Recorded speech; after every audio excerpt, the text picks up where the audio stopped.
Comme chaque jour, c'est à 4 heures du matin que ma journée commence. Assis sur ma chaise, le pied au sol, les yeux fermés, la main gauche au cœur tandis que l'autre main sur la cuisse tournée vers le ciel. Sur cette position, mes muscles du corps se relâchent tout facilement jusqu'à me plonger dans un état où les pensées sont de moins en moins. J'ai décidé de diriger mon attention sur mon cœur. Et plus le temps passait, plus je sentais mon cœur s'expandre. Et plus mon cœur s'expand, plus je sentais un amour incommensurable, un amour pur.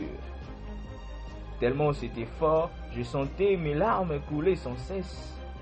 Soudain, j'ai entendu une voix intérieure disant « Voici qui tu es amour inconditionnel et bon retour à la maison. » Mentalement, j'ai répondu « À la maison ?»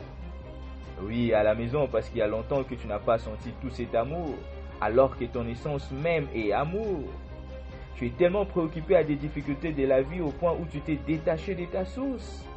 Tu t'es éloigné de ta propre maison. C'est d'ailleurs ça la raison principale de ton malheur. Si seulement tu savais à combien je suis très content de te revoir enfin chez toi.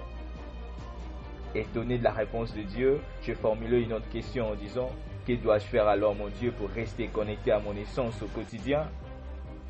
Il existe beaucoup de moyens qui te permettront de te connecter à ta source.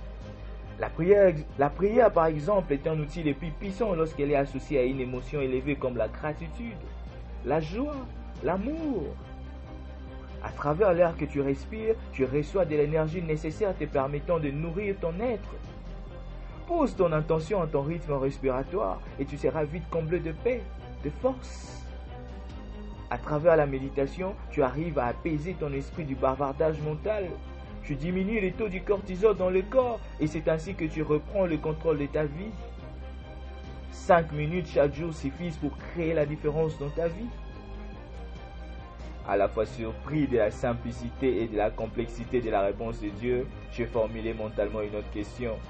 Oh Dieu, y a-t-il un protocole qui me permettra de mener à bien ces processus de retour à la maison? Il n'y a pas de protocole bien établi pour prier, respirer ou méditer. Néanmoins, il est préférable de prier, méditer durant les quelques minutes précédant l'endormissement et les quelques minutes suivant le réveil, car durant ces moments, votre système nerveux parasympathique est actif, facilitant ainsi l'ouverture de la porte des cieux. La prochaine fois que tu seras dans l'embouteillage, au lieu d'être frustré, de s'énerver, concentre-toi au contraire à ta respiration.